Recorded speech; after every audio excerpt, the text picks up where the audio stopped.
the United Kingdom and the United States stand together today as first partners on defence, first partners in trade, with the groundbreaking deal we struck in May, and now with the new agreement that we've just signed this afternoon. We're confirming our status as the first partners in science and technology, ready to define this century together, just as we did the last. This tech partnership has the power to change lives. It's our chance to ensure that technologies like AI, quantum, and others amplify human potential, solve problems, cure diseases, make us richer and freer, strengthen the cause of democracy, not tyranny. This is the territory on which the future will be won.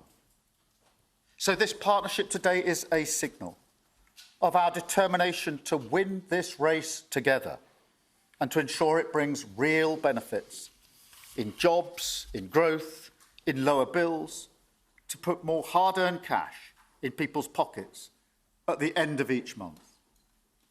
That's what we're determined to deliver. And we're bringing businesses with us. We've just come from a fantastic meeting with business leaders where we set out this vision.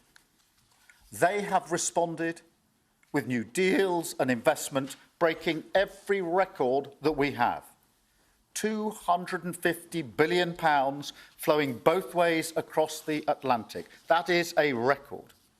Expected to create 15,000 jobs here in the United Kingdom. High-skilled jobs in cutting-edge sectors where people can build careers for the long term, changing lives in communities up and down our country. And look, while we shape this bond for a new era, the fundamentals have not changed. Security remains the cornerstone of this special relationship. We have the deepest, most advanced defence relationship in the world. Our warriors train together and they fight together. Our industries build together, everything from fast jets to the new AUKUS-class submarines. So now, as we drive up defence spending, we're going to sweep away the barriers to working together on new defence technologies so we can stay ahead of our adversaries. We're united in defence and security. Yes, absolutely. But we're also united in the pursuit of peace. We are working together to end the humanitarian catastrophe in the Middle East, get the aid in, free the hostages, and ultimately bring Israel and the region back towards a comprehensive plan which can deliver peace and security for Israelis and Palestinians alike. We're also working together to end the killing in Ukraine. In recent days, Putin has shown his true face, mounting the biggest attacks since the invasion began, with yet more bloodshed, yet more innocents killed, and unprecedented violations of NATO airspace. These are not the actions of someone who wants peace. So we've discussed today how we can build our defences further, support Ukraine, and decisively increase the pressure on Putin to get him to agree a peace deal that will last. And President Trump, you have led the way here, and we will continue to stand and work together for security and for peace. Mr. President, next year we'll celebrate the 250th anniversary of the United States. We've come on a long journey together since 1776. But it's no exaggeration to say that the partnership our two nations have built has shaped the world from the beaches of Normandy to the founding of NATO, to the creation of technologies that have revolutionised our lives. Time and time again, it is British and American men and women side by side, changing the path of history and turning it towards our values, towards freedom, democracy, and the rule of law. In Britain, we take huge pride in that. And let's be clear, this relationship is not just about history, it's about the future. It's about the benefits it delivers now and for decades to come, to make our people safer and better off. We've shown today that we're delivering those benefits, improving people's lives.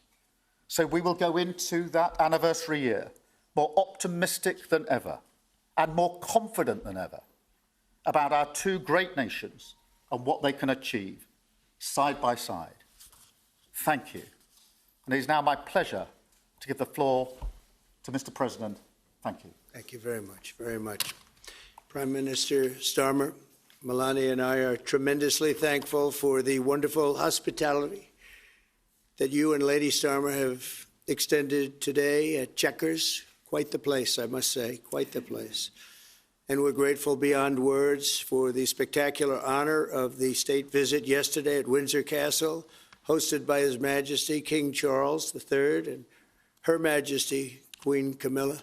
These are two fantastic people. We will never forget it. As I said last night, the bond between our countries is like no other anywhere in the world. The United States and the United Kingdom have done more good on this planet than any two nations in human history. That is thanks in large part to the traditions of British liberty, which grew up on these isles, these beautiful, magnificent isles, and were carried by our ancestors to the New World. We're forever joined, and we are forever friends, and we will always be friends. This enduring connection is why I was thrilled that the United Kingdom was the very first country with which we made a historic trade deal, and a very good trade deal. He's a tough negotiator. I think it was a better deal for you than us, but these are minor details. It's a very good deal for both of us. He's a great negotiator. We will extend our unparalleled security alliance into the realm of economic security for the first time, and I look forward to finalizing it very soon. We'll have it done very quickly. We have also just signed a historic technology prosperity deal, one of a kind, to ensure our countries lead the next great technological revolution side by side. In fact, we just left the business leaders, the biggest in the world. Some are in this room right now. And that was quite a meeting we had on business and trade and technology. This trip has galvanized $350 billion in deals across many sectors, and we're committed to ensuring that the UK has a secure and reliable supply of the best AI hardware and software on Earth. And we supply that, and we'll make sure we supply it in quantity to the UK. And we also are joining forces on quantum computing and nuclear power, a natural partnership for close allies. The United States, as you probably have heard, is doing better than it has ever done in terms of business and investment. The stock market has hit a new high, as you know, and that's for many, many days out of our fairly short 8 months. And we seem to be hitting new highs, and I think we're going to do much better even as time goes by. Jobs are at a record, and most importantly, we have more than $17 trillion, $17 trillion, and this is during an 8-month period being invested in the country, which is not only a record, but if you compare $17 trillion to the last year of the Biden administration, they did $250 billion. They didn't do $1 trillion for the 4-year period. We did $17 trillion of investment coming in. A lot of it's because of tariffs, and a lot of it's for a lot of other reasons, but there's never been anything like it. It's an economic superstar. That's what's become. It was mismanaged and badly handled for a long period of time, but it's not badly handled anymore. So that's a record. And remember, that's up until 8 months. We have another few months to go, and that number is going to get significantly higher, especially if we win a certain case that we're waiting to hear. That will be something like the world has never seen. I want to congratulate the United Kingdom on making the vital commitment to spend 5% of GDP on defense at the NATO summit this year. We've worked together very closely in so many ways. I'm very honored to tell you that we've solved 7 wars, wars that were unsolvable, wars that couldn't be negotiated or done. The U.S. has done 7 of them. The one that I thought would be easiest would be because of my relationship with President Putin, but he's let me down. He's really let me down. It was going to be Russia and Ukraine, but we'll see how that turns out. But that turned out to be, I thought it might be among the easiest of the group, but we had settled just about every conflict. And as you know, we're working very hard on Israel and Gaza. All that's happening over there. Complex, but it's going to get done. It'll all get done right. And likewise, Russia and Ukraine will get done. But you never know in war. You know, war is a different thing. Things happen that are very opposite of what you thought. You thought you were going to have an easy time or a hard time, and it turns out to be the reverse. As we saw in the unforgettable parade yesterday at Windsor Castle, what a place it is. The British Armed Forces carry on one of the finest military traditions in the world, one of the greatest marching bands, one of the most magnificent sights I've seen. I know that our service members look forward, and we do look so forward to working even more closely with yours as you push toward that 5% goal. And I think, Mr. Prime Minister, you're just about there. You're going to be there very quickly, along with a lot of other great countries. I want to thank NATO and our wonderful head of NATO, who's really worked very hard, Mark, for the job they've done. As you know, NATO was at 2% GDP, and they didn't pay it. Now they're at 5%, then they pay it. And we appreciate that. And we're sending a lot of weapons to NATO. NATO is paying for those weapons in full. But we're sending them, and we're doing a great job at getting them what they need. And we appreciate the fact that they're taking care of it, because the United States is into that war for $350 billion. And just really very sad. Just got out of control. They didn't know what they were doing. But over the generations, British and American warriors have shed their blood side by side in defense of liberty and freedom. And that's why it's so imperative that the United States and the United Kingdom stand together for these fundamental rights and values of the English-speaking world. And we've always stood together, and we will continue to. Just last week, a great American, Charlie Kirk, was heinously assassinated for speaking his mind. He was a great young man, incredible future. Some people said he might be president someday. I told him, I said, Charlie, I think you have a good shot someday at being president. And he just wanted to take care of youth. He loved youth. I've never seen anybody relate to youth like Charlie, and they related to him, and they're devastated. But I appreciate the many British citizens who have offered their condolences. And again, Charlie was a great person. We'll be going out to a service on Sunday. I'll be leaving with some of the people in this room just to celebrate Charlie and all that he's done. So incredible. Never seen anything like it. But I hope that together our nations can lead a movement to defend the glorious traditions of freedom on both sides of the Atlantic. There could be no greater tribute to the immortal bonds of affection and loyalty that unite the British and the American people for all of time. We have a relationship like no other. It will always be that way. We will always be united. We'll always be together. And I just want to thank you, Mr. Prime Minister, for the great job I think you're doing. Thank you very much. Thank you.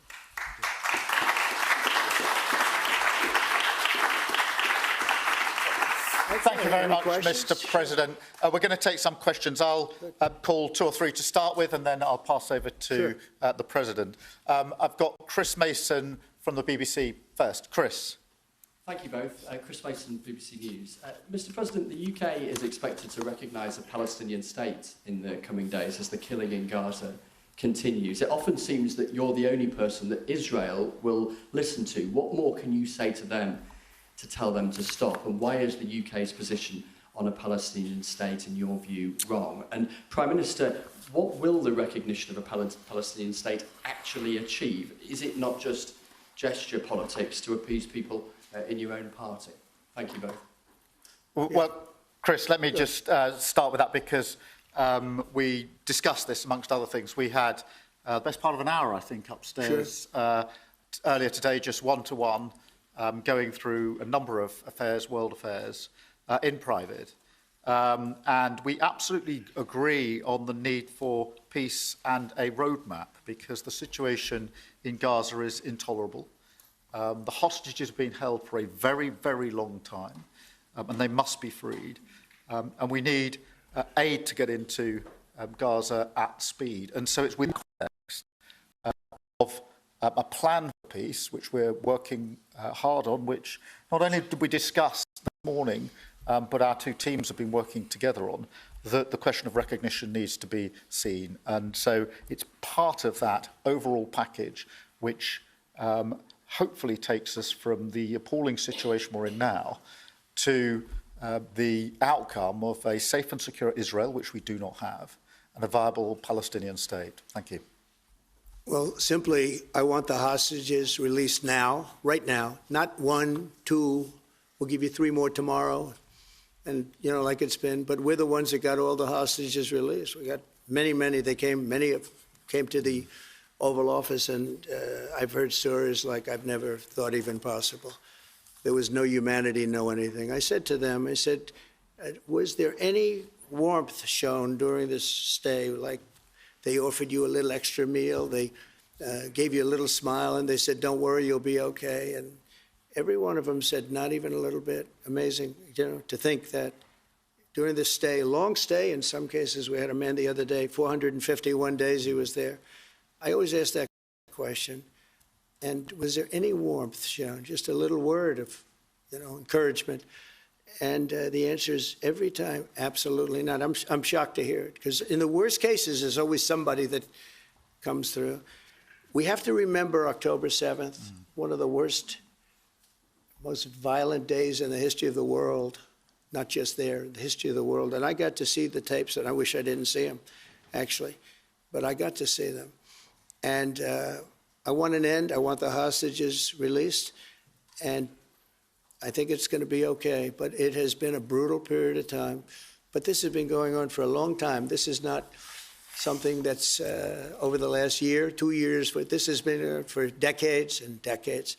But we want it to end. We have to have the hostages back immediately. That's what the people of Israel want. They want them back, and we want the fighting to stop, and it's going to stop. But a lot of bad things. You know, Hamas said that they're going to put the hostages up as bait. They're going to put the hostages in front of any attack. And that's pretty brutal. We haven't heard that one in a long time.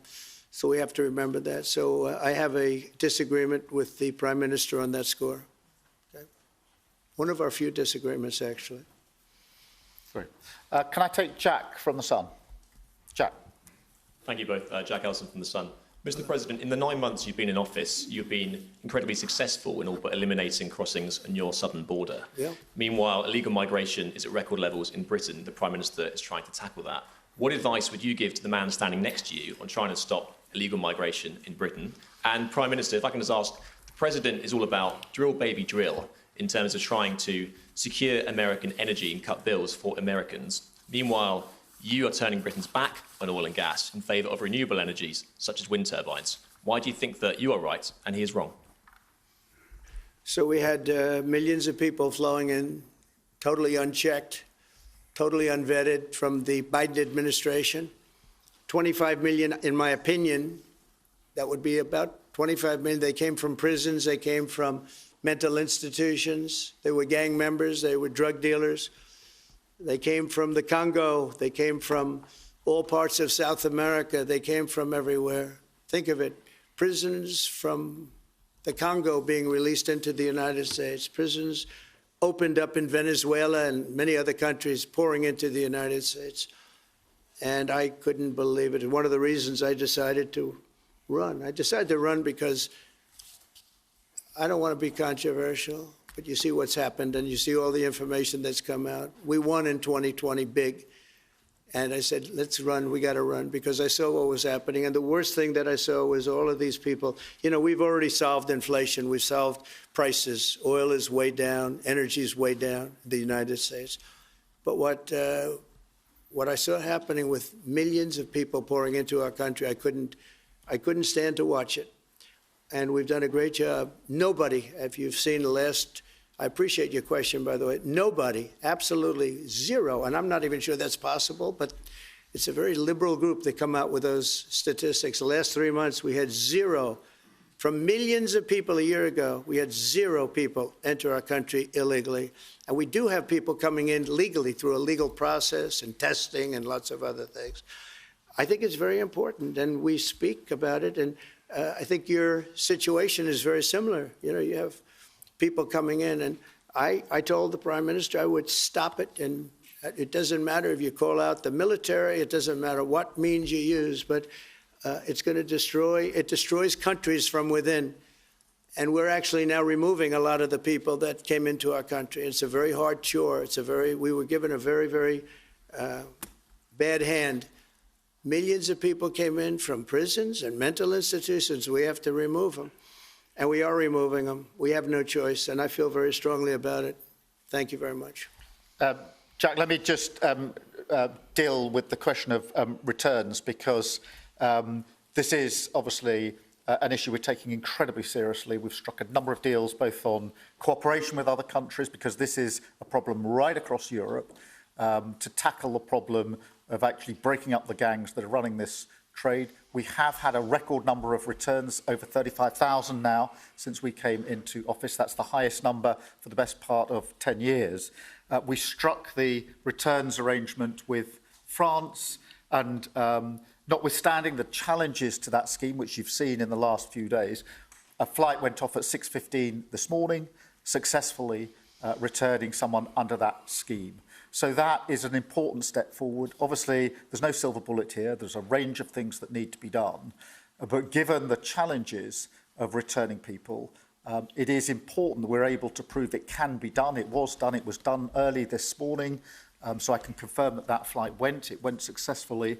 And I'm pleased about that. Now we need to ramp that up at scale, which was always envisaged under the scheme. But it's very important that we have been able to prove that the proof of concept, if you like, that this can be done, and will continue in that way.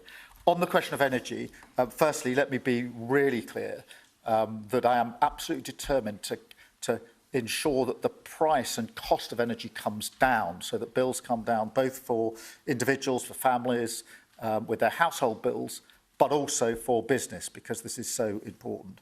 The mix will include oil and gas for many years to come from the North Sea. We've been clear about that for some time, but we also need to mix that with renewables, and it's the mix that's really important. And the approach I've taken on this is the same approach that I take to many other things, a pragmatic approach. Thank you, Jack. I would like to say that we inherited the worst inflation in the history of our country. We had inflation, the likes of which we've really never seen. They say 48 years, and I'll accept that, but I really don't. We had the worst inflation in the history of our country. And we had a expression that I used a lot, drill, baby, drill. And as you know, we brought fuel way down, the prices way down. And we don't do wind, because wind is a disaster. It's a very expensive joke, frankly. And we got our energy prices way down. That brought the inflation way down. And now we have very little inflation. And we have a very, very strong economy. So that was very important. Drill, baby, drill. And you have a great asset here, and we spoke about it. It's called the North Sea. The North Sea oil is phenomenal. And I hope, because I love this country, you know, my mother was born in Scotland, and the Hebrides, Stornoway, that's serious Scotland. We were talking about it. And I want this country to do well. And you have great assets that you're going to start using, I believe, under this Prime Minister. Thank you. And I've got Matthew from The Economist. Matthew. Thank you, Prime Minister. Mr. President, you say that President Putin has let you down. Have negotiations run out of road, and what are your next steps to compel an end to this war? Well, he has let me down. I mean, he's killing many people, and he's losing more people than he's killing. Yeah. I mean, frankly, the Russian soldiers are being killed at a higher rate than the Ukrainian soldiers. But, yeah, he said, let me down. I don't like to see. It's death. You know, it doesn't affect the United States. We have, other than unless you end up in a world war over this thing, you could. This was a thing that would have never happened had I been president. If I were president, it would have never happened. And it didn't happen for 4 years. Most people agree it didn't happen, nor was it close to happening. And I spoke to President Putin about Ukraine. It was the apple of his eye. I've said that many times. It was. But he would have never done what he did, except that he didn't respect the leadership of the United States. They just went through the Afghanistan total disaster for no reason whatsoever.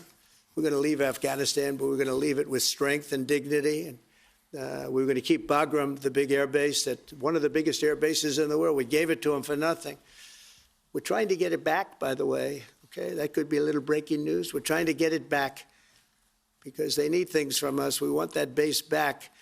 But one of the reasons we want the base is, as you know, it's an hour away from where China makes its nuclear weapons. So a lot of things are happening, but I am very disappointed in the fact that that one's not settled. To think that we settled Azerbaijan and Albania as an example, it was going on for years. It was never going to be settled.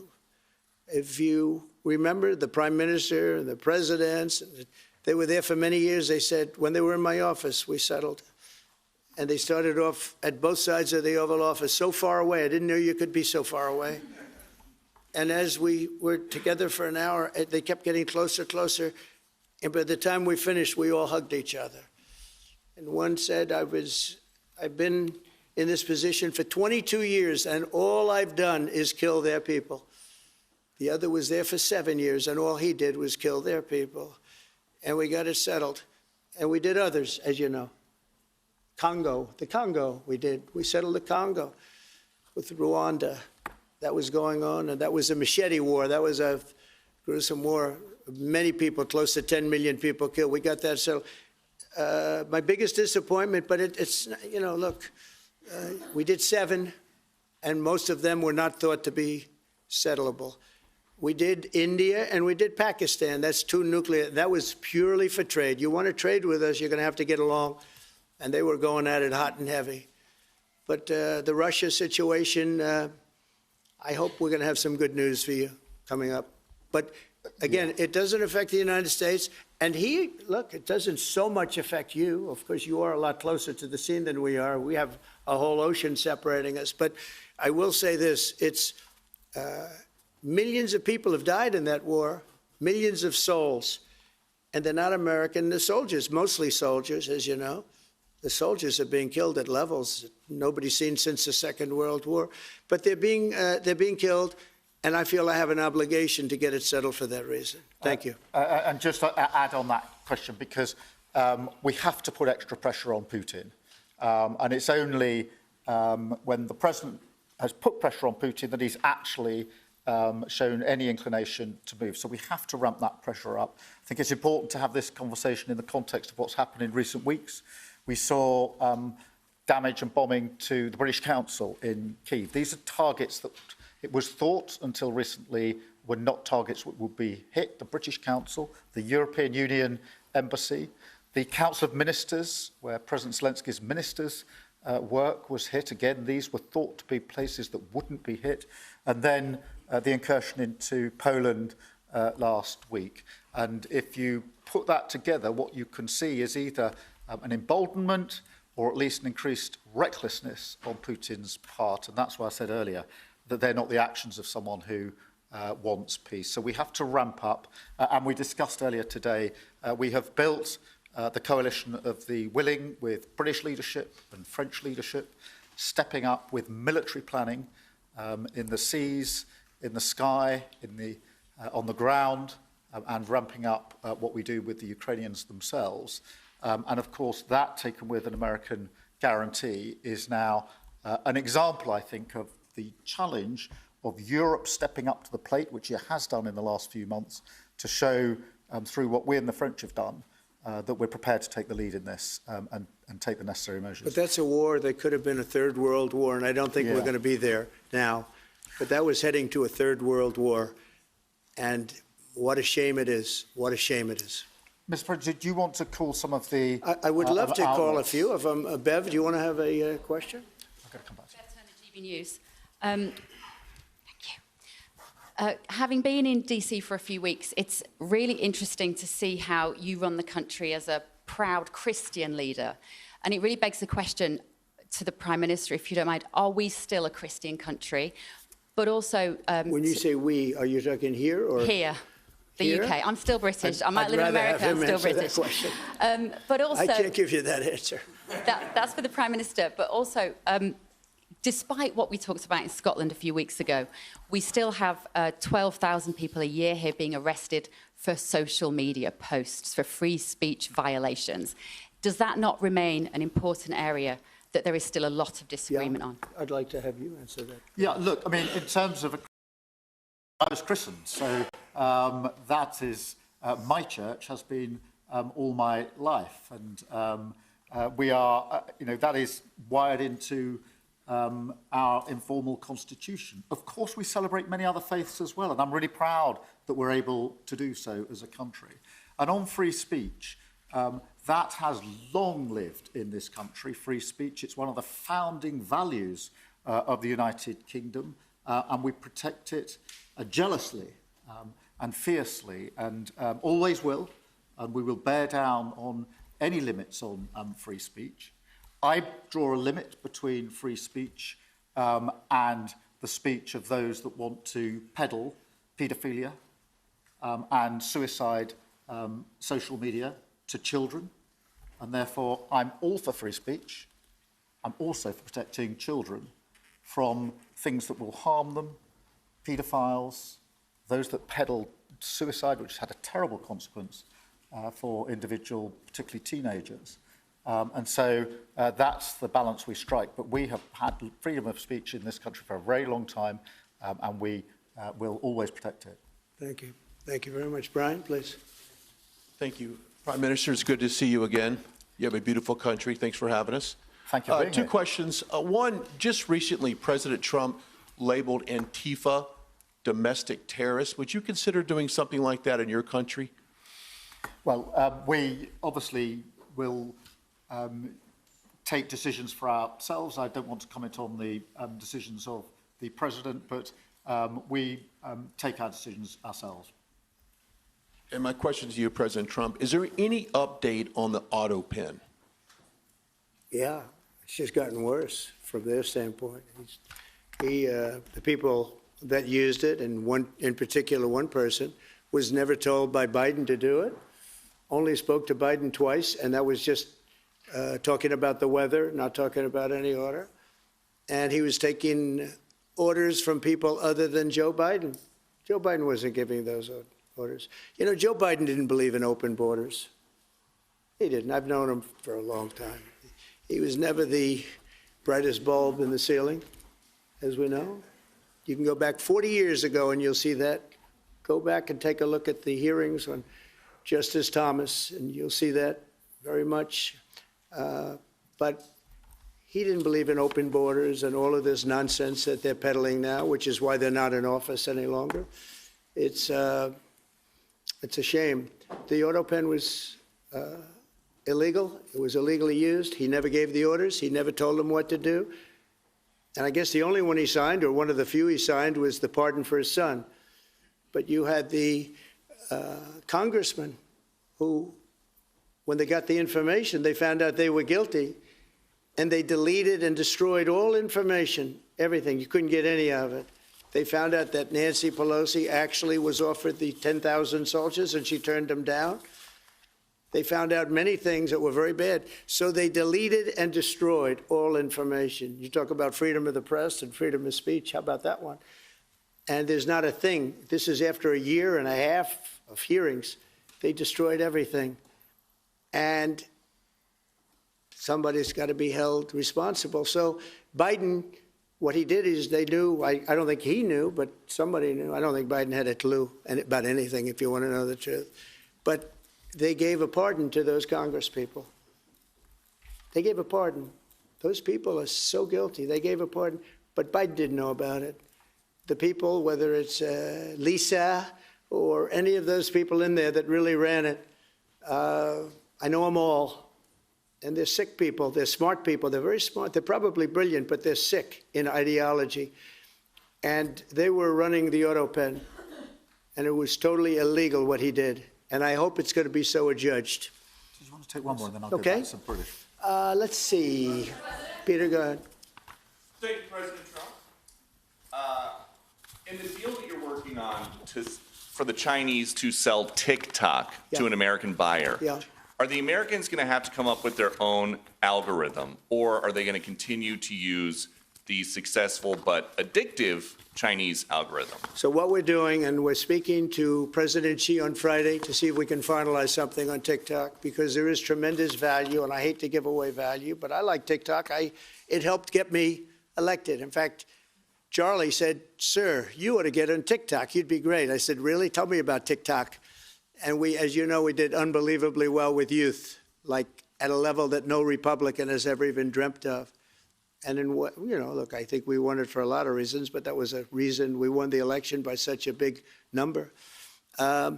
TikTok has tremendous value. The United States has that value in its hand because we're the ones that have to approve it. I specifically get the right to approve it. The people that are investing it are among the greatest investors in the world, the biggest, the richest, and they'll do a great job. And we're doing it in conjunction with China. But we are getting, the United States is getting a tremendous fee plus, I call it a fee plus, for just making the deal. And I don't want to throw that out the window. I can say this, that you'll have a lot of very unhappy youth. And I use TikTok very legitimately, very straight, just statements every day, little statements, short statements. "Sir, make it short, please." And TikTok Jack, we call him. It was pretty good. Did a good job for me, I guess. But no, I'd rather reap the benefits. I mean, the kind of money we're talking about is very substantial. And it'll be owned by all American investors and, the best investors and the, very rich people and companies are going to be owning it. Very, very straight, very legitimate companies, and really companies that love America. So they're going to be owning it. It's a big thing. And on a much bigger scale, and probably that's why we were able to get that, but on a much bigger scale, we're pretty close to a deal. We may do an extension with China, but it's an extension based on the same terms that we have right now, which are pretty good terms. And my question for Prime Minister Starmer, if you feel so strongly about officially recognizing Palestine for statehood, why are you waiting for President Trump to leave the country? Why can't you just do it right now? And isn't there a risk in rewarding Hamas with that? Well, let me be really clear about Hamas. They're a terrorist organisation who can have no part in any future governance in Palestine. And That's good. what happened on October the 7th was the worst attack since the Holocaust. We have extended family in Israel. I understand firsthand the psychological impact that had across Israel. So I know exactly where I stand in relation to Hamas. Hamas, of course, don't want a two-state solution. They don't want peace. They don't want a ceasefire. So I'm very clear where I stand on Hamas. Okay. On the question of recognition, I made my position clear at the end of July as to the timing, which has got nothing to do with this state visit. And I've discussed it with the President, as you would expect, amongst two leaders who respect each other and like each other and want to bring about a better solution in the best way that we can. Thank you so much. Can I go back then to Robert at ITV? Robert Person, ITV. Mr. President, you uniquely, you alone in the whole world, have the power to persuade Prime Minister Netanyahu to stop the demolition of Gaza City, to stop the starvation of Palestine, and to stop the killing of civilians. If not now, when will you exercise that power and tell him to stop? Sure. And then for both of you... But you do understand about October 7th. You do understand. So believe me, I understand. One of the worst days in the history of humanity. What happened, I have seen the tapes. Babies that are 4 months old and just chopped up to pieces. And you've seen the tapes and I've seen the tapes. You're a professional and so am I. And people forget about October 7th. I can't forget about it. So I want it to end, but I want the hostages back. I don't want the hostages used as human shields. which is what Hamas is threatening to do. But as soon as they're back, that's the moment you will tell Netanyahu Well, to stop. it would certainly help, but I have to have the hostages back. And I don't want them back piecemeal, as I said before. I want them back. And on a separate issue, free speech, your Vice President Vance said that free speech is under attack in the UK. Do you agree with him? And Prime Minister, we saw the dismissal of a very well-known chat show host in America last night, Mr. Kimmel. Is free speech more under attack in Britain or America? Well, Jimmy Kimmel was fired because he had bad ratings more than anything else, and he said a horrible thing about a great gentleman known as Charlie Kirk. And Jimmy Kimmel is not a talented person. He had very bad ratings, and they should have fired him a long time ago. So, you can call that free speech or not. He was fired for lack of talent. Yeah, please, go ahead. Yeah, I mean, firstly, on the question of Charlie Kirk, can I just express how shocking that is, I think, to everybody who believes in free speech and in democracy. It sent shockwaves through the world. And I know that he was a friend of the president, and I reached out straight away to the president because I understood how impactful it'd be on him and his family. And we all need to be absolutely clear about that. Whatever our political views, it is shocking and is to be condemned.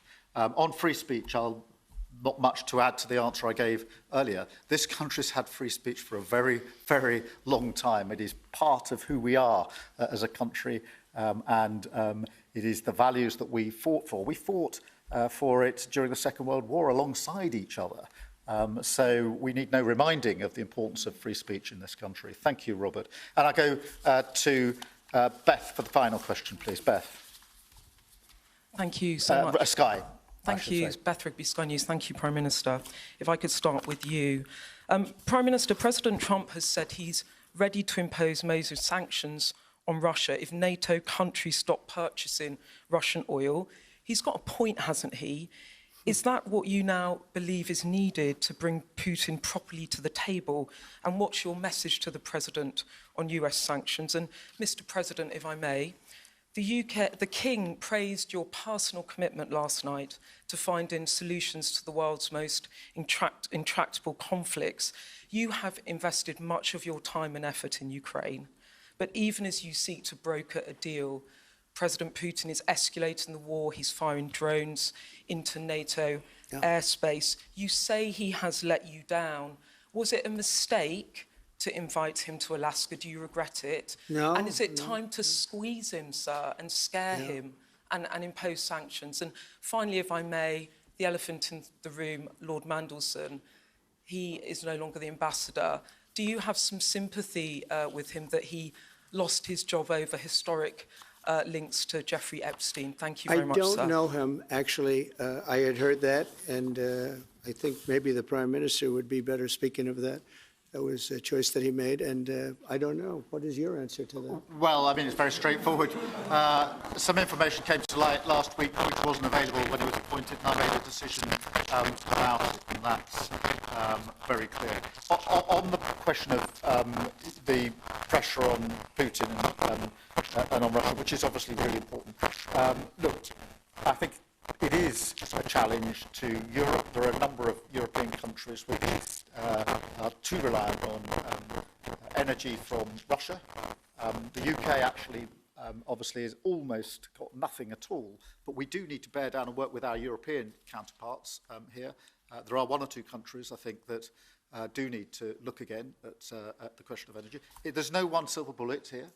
We do have to have a wider suite of sanctions, which we've put in place a number of times, working across Europe and with the United States. And of course, we must, and we are, making sure that Ukraine is in the strongest position now, because one of my long concerns here has been that whilst we talk about a ceasefire, and we all want a ceasefire, and we talk about what might happen after a ceasefire, we mustn't forget that Ukraine needs our support now. And we've said we stand with Ukraine from the start to finish, and that means we must continue to supply them with what they need in order to fight this war, which of course resulted from and is a result of Russian aggression.